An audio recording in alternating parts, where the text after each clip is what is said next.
आज हमने जो टॉपिक कवर करना है वो है रफ़ीउल्लाह का सेल्फ फिज़ोलॉजी चैप्टर नंबर 2। और इसको हमने ऐसे पढ़ना है कि इसमें 15 कॉन्सेप्ट्स हैं। 27 से लेके 41 तक हमने कॉन्सेप्ट्स के लिए या क्वेश्चंस के लिए इनको हमने सॉल्व करना है। ठीक है, तो स्टार्ट करते हैं। अच्छा, सबसे पहले हमने 27 करना है, पॉइंट नंबर 27। और इसमें यह है कि lipid bilayer of the cell membrane has cholesterol in its structure. The function of this cholesterol in the membrane is. तो आपने कहना है कि कोलेस्ट्रोल जो लिपिड बाइलेयर के अंदर होता है सेल मेम्ब्रेन के अंदर, उसका काम होता है कि वो परमिट करे ऑयन की मूवमेंट को। ठीक है। अच्छा, नेक्स्ट है कि जो सेल मेम्ब्रेन है वो किन चीज़ों का से कंपोज होता है। तो सेल मेम्ब्रेन की कंपोजिशन होती है प्रोटीन 55%, लिपिड 40% और कार्बोहाइड्रेट्स 5%। अच्छा, नेक्स्ट है लिपिड बाइलेयर के बारे में। तो lipid bilayer is made up of phospholipid molecules arranged in a bilayer structure. ठीक है, 2 लेयर्स होती हैं फॉस्फोलिपिड मॉलिक्यूल्स की, इसलिए इसको बाइलेयर स्ट्रक्चर कहते हैं। अच्छा, एक इसका हाइड्रोफिलिक एंड होता है और एक इसका हाइड्रोफोबिक एंड होता है। जो हाइड्रोफिलिक एंड होता है वो आप समझ लो कि आउटर पोर्शन होता है सेल मेम्ब्रेन का बोथ साइड्स पे, और जो सेंट्रल पार्ट होता है वो हाइड्रोफोबिक एंड होता है। ठीक है, तो जो हाइड्रोफिलिक एंड है वो सॉल्युबल होता है वाटर के अंदर, उसको हम फॉस्फेट एंड भी कहते हैं। और जो हाइड्रोफोबिक एंड होता है वो सॉल्युबल होता है फैट्स के अंदर, और उसको हम 2 फैटी एसिड टेल्स भी कहते हैं। ठीक है। अच्छा, इसके बाद है the lipid layer is semi permeable. जो फैट सॉल्युबल सब्सटेंसेस होते हैं जैसे oxygen, carbon dioxide, steroids, alcohol, ये पास कर सकते हैं, इजीली पास कर सकते हैं सेल मेम्ब्रेन से। लेकिन जो वाटर सॉल्युबल सब्सटेंसेस हैं जैसे ग्लूकोज, यूरिया और इलेक्ट्रोलाइट्स, ये पास करते हैं थ्रू चैनल्स या कैरियर्स। ठीक है। अच्छा, नेक्स्ट है कि the lipid bilayer of the cell membrane is highly soluble for. तो आपने कहना है कार्बन डाइऑक्साइड। अच्छा, फिर है maximum permeability of the cell membrane is to water. अच्छा, अब ये आपने याद रखना है कि जब आपसे पूछे कि हाईली सॉल्युबल का वर्ड आए तो आपने कहना है कि carbon dioxide is highly soluble for sale membrane. और अगर कोई कहे कि मैक्सिमम परमेबिलिटी किसकी है तो आपने कहना है वाटर की मैक्सिमम परमेबिलिटी है। ठीक है। अच्छा, नेक्स्ट है, इस पर उसने नोट दिया है कि the plasma membranes of many cells also contain water channel proteins, जिन्हें हम एक्वाप्योरेंस भी कहते हैं। ठीक है, through which water molecules are able to cross the membrane much more rapidly than they can diffuse through the phospholipid bilayer. अच्छा, इसमें हमने पहले भी पढ़ा है कि वाटर और वाटर सॉल्युबल सब्सटेंसेस जो हैं वो चैनल्स के थ्रू या कैरियर्स के थ्रू पास करते हैं, और इन चैनल्स को हमने नाम दिया एक्वापोरेंस का। ठीक है। और अब यहाँ पे वो ये कह रहा है कि ये जो चैनल्स हैं इनके इनके थ्रू वाटर मॉलिक्यूल्स ज़्यादा रैपिडली पास कर सकते हैं as compare to the process of diffusion. ठीक है। अच्छा, नेक्स्ट है कि एक इंटेग्रल प्रोटीन्स होते हैं और एक पेरिफेरल प्रोटीन्स होते हैं। Integral proteins through out present होते हैं सेल मेम्ब्रेन में, और जो पेरिफेरल प्रोटीन्स होते हैं उनके नाम से ये अंडरस्टूड है कि वो पेरिफ्री पे होते हैं। ठीक है। तो जो इंटेग्रल प्रोटीन्स होते हैं ना सेल मेम्ब्रेन के, they are joint to lipids of the membrane by hydrophobic bonds. और जो पेरिफेरल प्रोटीन्स होते हैं, अब यहाँ पे मेंशन नहीं है लेकिन आपको बता देती हूँ, जो पेरिफेरल प्रोटीन्स होते हैं सेल मेम्ब्रेन के अंदर, वो अटैच होते हैं मेम्ब्रेन के साथ with the help of electrostatic interactions. ठीक है। अच्छा, नेक्स्ट है ऑक्सीजन और कार्बन डाइऑक्साइड डिफ्यूज़ करते हैं through cell membrane because they are lipid soluble. तो ये हमने पहले भी पढ़ा है। ठीक है। अच्छा, नेक्स्ट पॉइंट है कि वाटर एंटर करता है सेल में by which of the following process. तो आपने कहना है कि वाटर एंटर करता है सेल में थ्रू पोर्स। अच्छा, नेक्स्ट है water absorption across cell membrane is by. तो आपने कहना है पोर्स। अच्छा, इसके बाद है कि water goes from plasma to interstitial fluid by which process. तो आपने कहना है फिल्ट्रेशन। और फिर है water from cell enters the extra cellular space via which process. तो आपने कहना है फिल्ट्रेशन। अच्छा, अब इसमें आपने ये कॉन्सेप्ट याद रखना है कि जब भी वो कहे कि वाटर सेल के अंदर एंटर हो रहा है या फिर वाटर की एब्जॉर्प्शन हो रही है, वाटर का इन्फ्लक्स हो रहा है, तो आपने पोर्स को चुनना है, आपने पोर्स को टिक करना है। और अगर वो कहता है कि water goes from plasma to interstitial fluid, या फिर कहता है कि water goes from cell to extra cellular space, जब भी वाटर का इफ्लक्स होगा तो आपने कहना है कि फिल्ट्रेशन के थ्रू होता है। अच्छा, अब नेक्स्ट है पॉइंट नंबर 28। इसमें हमने ना ऑर्गेनाइज के बारे में पढ़ना है। अच्छा, वो आपको एक टेबल दे रहा है, तो इस टेबल को सबसे पहले करते हैं। इसमें सबसे पहले है रफ एंडोप्लाज्मिक रेटिकुलम। तो रफ एंडोप्लाज्मिक रेटिकुलम में आपने याद रखना है कि सिंथेसिस ऑफ प्रोटीन्स ये कराता है और degradation of worn out organise ये करता है। और रफ एंडोप्लाज्मिक रेटिकुलम जो है ये कॉन्टीन्यूस होता है विद न्यूक्लियर मेम्ब्रेन। ठीक है। अच्छा, इसके बाद है स्मूथ एंडोप्लाज्मिक रेटिकुलम। तो ये स्मूथ है तो इसको मैंने लिपिड्स से याद रखा था। अच्छा, इसमें अपने याद रखना है कि स्मूथ एंडोप्लाज्मिक रेटिकुलम सिंथेसिस कराता है लिपिड्स की और स्टीरॉइड्स की, और ये स्टोरेज कराता है और मेटाबॉलिज्म कराता है कैल्शियम की। और फिर है कि ये कैटाबॉलिज्म कराता है और डिटॉक्सिफिकेशन कराता है टॉक्सिक सब्सटेंसेस की। अच्छा, फिर है राइबोसोम्स। तो राइबोसोम्स इन्वॉल्व होता है in the synthesis of proteins. Ribosomes rough endoplasmic reticulum की सरफेस पे प्रेजेंट होता है और प्रोटीन की सिंथेसिस करता है। और basophilia of the cell is due to ribosomes. अच्छा, नेक्स्ट है गोल्जी ऑपरेटस। गोल्जी ऑपरेटस का काम डिलीवरी बॉय वाला होता है। ये प्रोसेसिंग, पैकिंग, लेबलिंग और डिलीवरी कराता है प्रोटीन्स की और लिपिड्स की। ठीक है। अच्छा, इसके बाद है लाइजोसोम्स। लाइजोसोम्स अराइज करता है फ्रॉम गोल्जी ऑपरेटस। अच्छा, फिर ये है कि लाइसोसोम्स जो हैं वो हाइड्रोलेजेस रखते हैं, दे कंटेन हाइड्रोलेजेस। और lysosomes cause degradation of the unfolded proteins, या आप ये समझ लो कि जो प्रोटीन सही तरीके से नहीं बनते उनको डिग्रेड करते हैं। और लाइसोसोम्स के बारे में द मोस्ट इंपॉर्टेंट बात कि ये यूट्रस और ब्रेस्ट को रिग्रेस करते हैं आफ्टर प्रेगनेंसी। ठीक है, ये लाइसोसोम्स कहते हैं। ठीक है। इसके बाद है कि lysosomes on H and E stain hollow structures नज़र आते हैं अराउंड द न्यूक्लियाई। ठीक है, तो ये लाइसोसोम्स होंगे। अच्छा, नेक्स्ट है peroxisomes. Peroxisomes originate from smooth endoplasmic reticulum. Peroxisomes contain oxidase, H2O2 और कैटालेज। इसके बाद है जो पर ऑक्सीसोम्स होते हैं ये सिंगल इनकी मेम्ब्रेन होती है और ये long chain fatty acid oxidation में इन्वॉल्व होते हैं। और पर ऑक्सीसोम्स जो है ये कैटाबॉलिज्म करते हैं अमाइनो एसिड्स की और एथेनॉल की। ठीक है।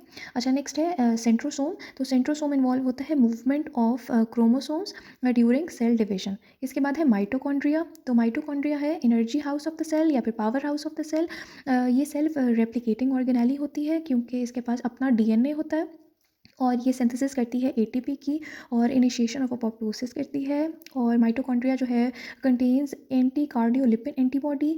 माइटोकॉन्ड्रिया प्रोटॉन ग्रेडियंट जो है वो भी इसमें होता है, माइटोकॉन्ड्रिया में होता है। Protein proton gradient occurs here and helps in the ATP synthesis. इसके बाद जो ईटीसी चेन होती है, इलेक्ट्रॉन ट्रांसपोर्ट चेन, वो भी माइटोकॉन्ड्रिया के अंदर प्रेजेंट होती है। नेक्स्ट है न्यूक्लियस। तो न्यूक्लियस कंट्रोल करता है all the activities of the cell और ये सिंथेसिस करता है आरएनए की। और न्यूक्लियस जो है वो सेंड करता है genetic instruction to the cytoplasm from for protein synthesis. और फिर है कि न्यूक्लियस कंट्रोल करता है सेल डिवीजन को और स्टोरेज करता है हेरिडिटरी इंफॉर्मेशन को इन जीन्स, यानी इन डीएनए। ठीक है। इसके बाद न्यूक्लियोलस है जो न्यूक्लियस के अंदर प्रेजेंट होता है। न्यूक्लियोलस के बारे में अपने ये याद रखना है कि there is no limiting membrane, इसकी कोई मेम्ब्रेन नहीं होती। और न्यूक्लियोलस जो है वो part of nucleus and site of RNA synthesis में इसका रोल होता है। अच्छा, इसके बाद है साइटोस्केलेटन। साइटोस्केलेटन जो है वो शेप और stability of the cell shape और सेलुलर मूवमेंट्स में इन्वॉल्व होता है। अच्छा, अब हम ना इन ऑर्गेनेलीज़ को डिटेल में पढ़ेंगे। अच्छा, सबसे पहले है माइटोकॉन्ड्रिया। तो माइटोकॉन्ड्रिया के बारे में ये है कि which organelle is self replicating. तो माइटोकॉन्ड्रिया इज सेल्फ रेप्लिकेटिंग। अच्छा, नेक्स्ट है कि how increase in number of mitochondria occur. तो आपने कहना है कि ये सेल्फ रेप्लिकेशन करता है तो इसलिए इसके नंबर इंक्रीज हो जाते हैं। अच्छा, इसके बाद है mitochondria is self replicating organelle as they have DNA. अच्छा, नेक्स्ट क्वेश्चन है which organelle has a DNA and so the ability to self replicate. तो आपने कहना है कि माइटोकॉन्ड्रिया वो ऑर्गेनेली है जिसके पास डीएनए भी होता है और उसकी एबिलिटी होती है कि वो सेल्फ रेप्लिकेट कर ले। इसके बाद है in addition to nucleus DNA is also present in. तो आपने कहना है माइटोकॉन्ड्रिया। इसके बाद है anti cardiolipin antibody is present in. तो आपने कहना है माइटोकॉन्ड्रियल मेम्ब्रेन। अच्छा, नेक्स्ट है कि cardiolipin receptor is present in. तो आपने कहना है माइटोकॉन्ड्रिया। नेक्स्ट है protein proton gradient occurs in. तो आपने कहना है माइटोकॉन्ड्रिया। नेक्स्ट है proton gradient is helpful in the working of which of the following. तो आपने कहना है माइटोकॉन्ड्रिया। अच्छा, नेक्स्ट है the cell which would contain many mitochondria in its apical position. तो आपने कहना है सिलिएटेड सेल्स की जो एपिकल पोर्शन होता है उसमें बहुत सारे माइटोकॉन्ड्रिया प्रेजेंट होते हैं। अच्छा, एक और क्वेश्चन ये है कि increase number of mitochondria are present in apical layer of which cell. तो आपने कहना है सीलिया में सीलिया की एपिकल लेयर जो होती है उसमें बहुत सारे माइटोकॉन्ड्रिया होते हैं। अच्छा, इसके बाद है कि increase mitochondria is present in apical part of which of the following. तो आपने कहना है सिलिएटेड मसल। ठीक है, तो जब भी बात आए सीलिया की, सिलिएटेड सेल्स की और सिलिएटेड मसल्स की, तो आपने कहना है कि माइटोकॉन्ड्रिया अबंडेंस में प्रेजेंट होता है। अच्छा, इसके बाद है electron transport chain is present in, तो आपने कहना है माइटोकॉन्ड्रिया। इसके बाद है which organelle is the energy house of the cell, तो माइटोकॉन्ड्रिया। फिर है the proteins found in the mitochondria are primarily synthesized by, तो आपने कहना है फ्री राइबोसोम्स। इसके बाद है रिगार्डिंग रेड ब्लड सेल्स। बिल्कुल, अब आपने आरबीसीज़ के बारे में याद रखना है कि मोस्ट अप्रोप्रिएट स्टेटमेंट ये होती है कि RBCs do not contain mitochondria. इसके बाद है free radical formation in a cell is formed by, तो आपने कहना है माइटोकॉन्ड्रिया। इसके बाद है intra mitochondrial protein synthesis is carried out by, तो आपने कहना है न्यूक्लियर जीन।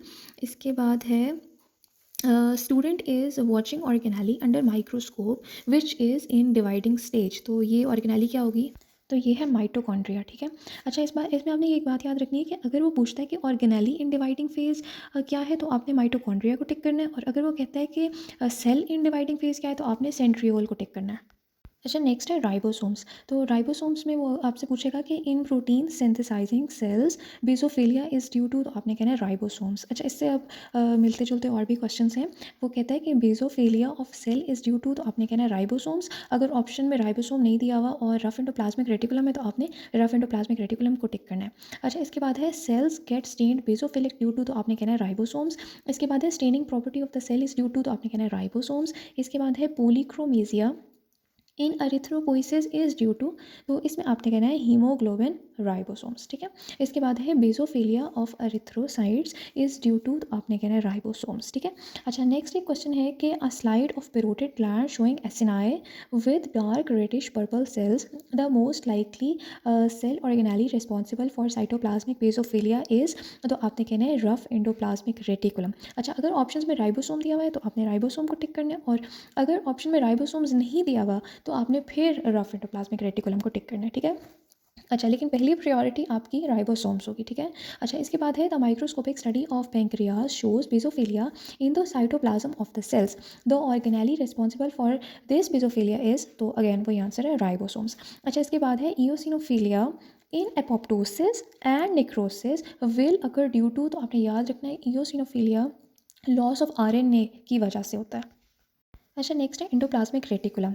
अच्छा, इसमें वो आपसे कह रहा है कि nuclear membrane is continuous with, तो आपने कहना है रफ एंडोप्लाज्मिक रेटिकुलम के साथ न्यूक्लियर मेम्ब्रेन कॉन्टिन्यूस होती है। अच्छा, इसके बाद है which organelle is continuous with the nuclear membrane, दोबारा वही रिपीट है, तो आपने कहना है रफ एंडोप्लाज्मिक रेटिकुलम। अच्छा, नेक्स्ट है nuclear membrane is continuous with, तो वही है बस again rough endoplasmic reticulum of cytoplasm. ठीक है। अच्छा, इसके बाद है न्यूक्लियस एनवेलप्स, वो आपको इस तरह भी पूछ सकता है कि न्यूक्लियस एनवेलप किसको करता है, तो आपने कहना है एंडोप्लाज्मिक रेटिकुलम। इसके बाद है the site of drug detoxification is, तो हमने पहले भी पढ़ा था स्मूथ एंडोप्लाज्मिक रेटिकुलम टॉक्सिक चीज़ों की डिटॉक्सिफिकेशन करती है, तो जो ड्रग होंगे उनकी डिटॉक्सिफिकेशन कौन करेगा, तो स्मूथ एंडोप्लाज्मिक रेटिकुलम। ठीक है। इसके बाद है प्रोटीन सिंथेसिस मोस्टली रिक्वायर, तो इसमें अपने याद रखना है कि प्रोटीन सिंथेसिस के लिए हमें mRNA, tRNA, न्यूक्लियोटाइड है, ठीक है, न्यूक्लियोटाइड्स और राइबोसोम्स और मेनी एंजाइम्स चाहिए होते हैं। अच्छा, इसके बाद है प्रोटीन सिंथेसिस अकर्स इन, तो आपने कहना है रफ एंडोप्लाज्मिक रेटिकुलम। इसके बाद है rough endoplasmic reticulum is involve in the process of, तो दोबारा वही रिपीट है, आपने कहना है प्रोटीन सिंथेसिस। इसके बाद है rough endoplasmic reticulum is an important cell organelle, it is most commonly, तो आपने कहना है the site of protein synthesis. इसके बाद है which of the following organelle is needed for steroid metabolism. ठीक है, तो ये हमने पहले भी पढ़ा था, इसका आंसर है स्मूथ एंडोप्लाज्मिक रेटिकुलम।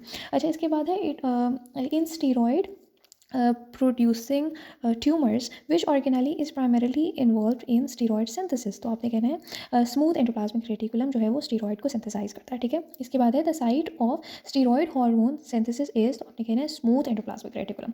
इसके बाद है the symmetry of cell membrane is established primarily by one of the following, तो इसका आंसर है मेम्ब्रेन की सिंथेसिस जो है या मेम्ब्रेन की जो सिमेट्री है वो कौन करता है, एंडोप्लाज्मिक रेटिकुलम। इसके बाद है Nissl bodies are mainly present in, तो आपने कहना है रफ एंडोप्लाज्मिक रेटिकुलम। और इसके बाद है कि जो निसल बॉडीज़ होती हैं वो एब्सेंट होती हैं एक्सॉन हिलॉक के अंदर। अच्छा, अब है लाइसोसोम्स।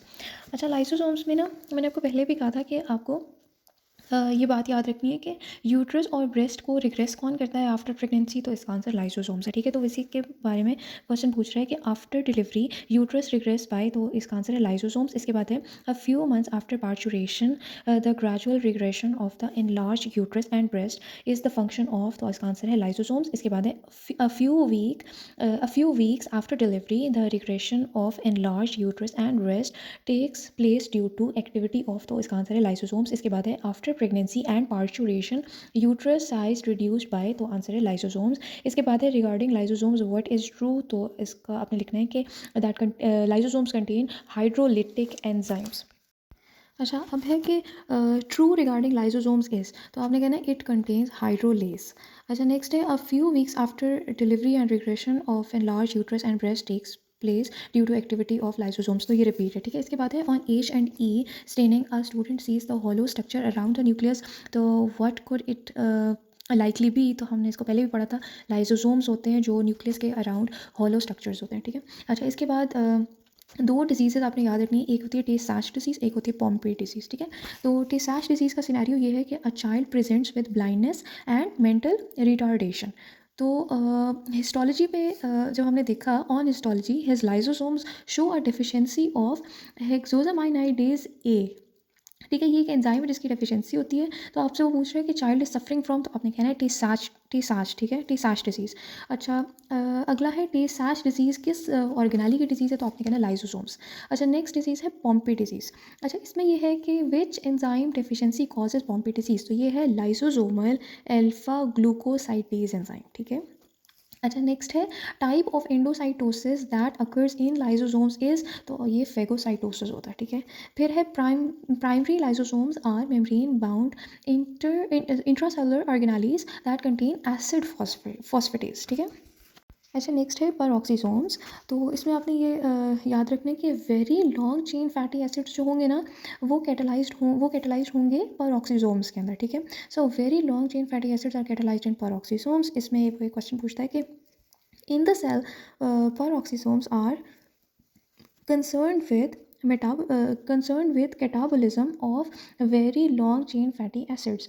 इसके बाद है in cells the enzyme oxidases are present in, तो peroxisomes आपने ना इसके नाम से याद रखना है कि peroxisomes में oxidases होंगे। ठीक है, अच्छा, इसके बाद है in cells the enzyme oxidases and H2O2 are present in, again ये peroxisomes में present होते हैं। ठीक है, अच्छा, ये O2 और H2O2 जो है ना, ये बैक्टीरियाइडल एजेंट्स होते हैं, ये बैक्टीरिया को किल करने के लिए होते हैं, किल करते हैं। ठीक है, इनको हम रिएक्टिव ऑक्सीजन स्पीशीज़ भी कहते हैं। ठीक है, अच्छा, नेक्स्ट है alcohol detoxification is done by, तो आपने कहना है परऑक्सीसोम्स।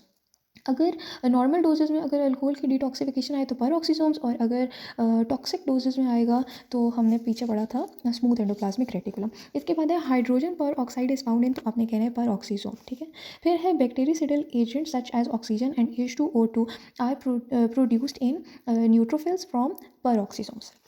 अच्छा, इसके बाद है peroxisomes are form by self replication by budding of from, तो स्मूथ एंडोप्लाज्मिक रेटिकुलम। हमने पहले भी पढ़ा था कि peroxisomes smooth endoplasmic reticulum से डिराइव होते हैं, और जो लाइसोसोम्स होते हैं वो गोल्जी ऑपरेटर से डिराइव होते हैं। ठीक है, अच्छा, इसके बाद है न्यूट्रोफिल्स जो हैं वो किल करते हैं बैक्टीरिया को बाय रिएक्टिव ऑक्सीजन स्पीशीज़, इसको हम ROS भी कहते हैं, रॉस भी कहते हैं। सो ये रिएक्टिव ऑक्सीजन स्पीशीज़ जो होती हैं, ये कौन प्रोड्यूस करता है, तो ये परऑक्सीसोम्स प्रोड्यूस करते हैं। अच्छा, नेक्स्ट है गोल्जी ऑपरेटस। तो गोल्जी ऑपरेटस में वो कह रहा है कि fatty acid and glycerol combine in, तो आपने कहना है गोल्जी ऑपरेटस। इसके बाद है fatty acids converted to neutral fats, तो ये भी है गोल्जी ऑपरेटस। ठीक है, इसके बाद है final packaging and release of substances occur from which organelle in the cell, तो इसका आंसर है गोल्जी ऑपरेटस।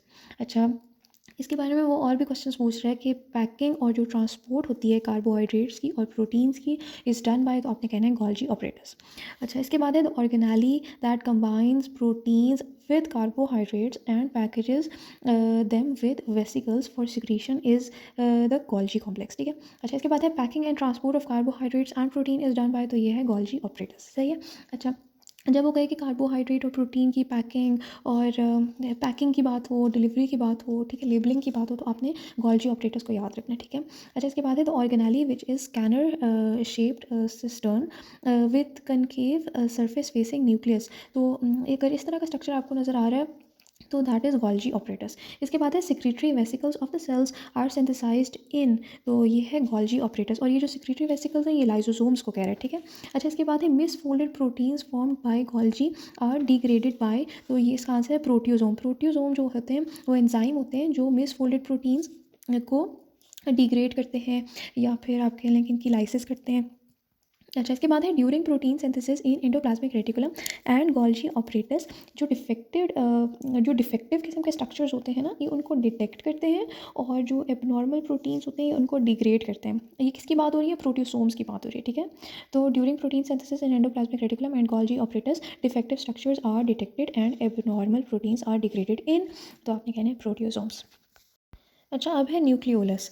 अच्छा, न्यूक्लियोलस में आपने याद रखना है कि molecules of RNA is synthesized in, तो इसका आंसर है न्यूक्लियोलस। इसके बाद है ribosomes RNA are a major constituent of nucleolus, या फिर वो राइबोसोमल आरएनए भी कह सकता है कि ribosomal RNA are a major constituent of nucleolus, ठीक है। इसके बाद है the most likely feature of nucleoli is, तो आपने कहना है कि न्यूक्लियोलाई की कोई लिमिटिंग मेम्ब्रेन नहीं होती, they do not have limiting membrane. इसके बाद है a cell active in protein synthesis will have dense prominent nucleolus, कोई भी सेल जो प्रोटीन के सिंथेसिस में एक्टिव होता है ना, उसकी जब आप न्यूक्लियोलस देखेंगे तो वो डेंस होंगे और प्रोमिनेंट होंगे। अच्छा, इसके बाद है नो द डिफरेंस। अच्छा, इसमें वो कह रहे हैं कि thyroid hormone receptors are found at तो आपने कहना है न्यूक्लियस। इसके बाद है most growth hormone have the receptor located on, तो आपने कहना है प्लाज्मा मेम्ब्रेन। अच्छा, इसी से मिलता जुलता एक क्वेश्चन है कि एंडोटॉक्सिन जो होते हैं वो प्रेजेंट होते हैं in bacteria are a part of, तो आपने कहना है आउटर सेल मेम्ब्रेन, ठीक है। अच्छा, फिर है receptors for tyrosine kinase are present in cell membrane. अच्छा, फिर है how do erythrocytes prevent from oxidative stress, तो आपने कहना है HMP शंट के थ्रू। अच्छा, अब इसमें एक बात ये याद रखनी है कि थायराइड हार्मोन के रिसेप्टर न्यूक्लियस पे होते हैं। अगर ग्रोथ हार्मोन की बात करेगा कि उनके ग्रोथ हार्मोन के रिसेप्टर कहाँ है, तो आपने कहना है सेल मेम्ब्रेन। अगर कोई कहे कि रिसेप्टर टायरोसिन काइनेज के कहाँ होते हैं, तो आपने कहना है सेल मेम्ब्रेन। इसके बाद एंडोटॉक्सिन कहाँ प्रेजेंट होता है बैक्टीरिया में, तो उसमें भी आंसर है सेल मेम्ब्रेन, ठीक है। अच्छा, अब है the nature of drug receptor present on the cell membrane is, तो आपने कहना है प्रोटीन। तो जो ड्रग रिसेप्टर्स होते हैं वो प्रोटीन इन नेचर होते हैं। अच्छा, इसके बाद है जो टायरोसिन काइनेज के रिसेप्टर्स होते हैं वो कहाँ प्रेजेंट होते हैं, हमने पहले भी पढ़ा है, तो वो आउटर सेल मेम्ब्रेन पे प्रेजेंट होते हैं। Activation of cyclic AMP dependent mechanisms in the cell membrane is a function of enzymes. अच्छा, नेक्स्ट है पॉइंट नंबर 29, इसको अब करते हैं। What cytoskeletal structure connects extracellular matrix to intracellular matrix, कि जब साइटोस्केलेटल स्ट्रक्चर भी आ जाए, एक्स्ट्रासेलुलर मैट्रिक्स और इंट्रासेलुलर मैट्रिक्स भी आ जाए, तो इसका आंसर है इंटरमीडिएट फिलामेंट्स। अच्छा, इसके बाद है कि साइटोस्केलेटल टू ECM, तो इसमें आपने कहना है इंटेग्रिन। फिर है साइटोस्केलेटल ECM टू ICM, फिर वही है इंटरमीडिएट फिलामेंट। इसके बाद है ECM to ICM integrin. Cell to cell adhesion जो है वो कैडहेरन कराता है, इंपॉर्टेंट है इन केस ऑफ मेटास्टेसिस। इसके बाद है फर्म एडिशन। फर्म एडिशन जो है वो LFA1 कराता है और फिर जाके इंटेग्रिन कराता है। तो फर्म एडिशन आप LFA1 इस तरह याद रखो कि जो अल्फ़ी है उसमें L आता है ना, तो वो फर्म एडिशन कराती है। इसी तरह फर्म एडिशन आएगा तो LFA1 आपने चूज़ करना है, LFA1। और अगर ऑप्शन में नहीं है LFA1 तो आपने इंटेग्रिन को चूज़ करना है। इसके बाद है ट्रांजिएंट एडिशंस क्या होते हैं, कौन कराता है, तो ट्रांजिएंट एडिशन सेलेक्टिन कराते हैं। अच्छा, अब कुछ MCQs हैं। सबसे पहले अ, वो पूछता है कि which of the following refers to the interwoven network, तो आपने कहना है इंटरमीडिएट फिलामेंट। अच्छा, इसके बाद एक क्वेश्चन है कि डेस्मोसोम्स जो होते हैं आर मेड अप ऑफ, तो आपने कहना है कि डेस्मोसोम्स बने होते हैं साइटोकेराटिन, किडहेरिन और इंटरमीडिएट फिलामेंट से। अच्छा, इसके बाद वो कहता है कि ट्यूमर जो स्प्रेड करता है बाय, तो आपने कहना है लॉस ऑफ किडहेरिन, क्योंकि हमने पढ़ा था कि सेल टू सेल एडिशन किडहेरिन कराता है और मेटास्टेसिस में भी इन्वॉल्व होता है कि अगर किडहेरिन को कुछ हो जाए तो मेटास्टेसिस होगा। तो ट्यूमर जो है वो स्प्रेड करेगा बाय लॉस ऑफ किडहेरिन। इसके बाद है metastasis occurs due to degradation of cadherin. इसके बाद वो पूछ रहा है कि mechanism of tumour metastasis is, तो आपने कहना है down regulation of cadherin. Mechanism of tumour metastasis is down regulation of cadherin. अच्छा, अब वो कभी कहेगा मेटास्टेसिस या ट्यूमर में लॉस ऑफ किडहेरिन, कभी कहेगा डिग्रेडेशन ऑफ किडहेरिन, कभी कहेगा डाउन रेगुलेशन ऑफ किडहेरिन, ठीक है। अच्छा, इसके बाद है कि which of the following helps in transmission of rapid action potential between the cells, तो ये गैप जंक्शंस कराता है। इसके बाद है anatomical basis of conduction in the heart, तो ये भी गैप जंक्शंस कराता है। इसके बाद है heart act as syncytium, it is due to gap junctions. अच्छा, इसके बाद एक क्वेश्चन है which structure connects to epithelial cells? तो आपने कहना है टाइट जंक्शन। अच्छा, इसके बाद है कि जो एक्स्ट्रा सेलुलर मैट्रिक्स है और जो साइटोस्केलेटन है वो कम्युनिकेट करता है across the cell membrane through which of the following? तो आपने कहना है इंटेग्रिन, क्योंकि यहाँ पे सिर्फ 2 पूछे जा रहे हैं ना, साइटोस्केलेटल टू ईसीएम है ना, तो इंटेग्रिन। अच्छा, इसके बाद क्वेश्चन है कि a small silver piece stuck in wood becomes embedded in the finger of a 25 years old man. He does not remove it, and over the next 3 days, the area around the silver becomes red and swollen and tender. Neutrophil migrate करते हैं into injured tissue.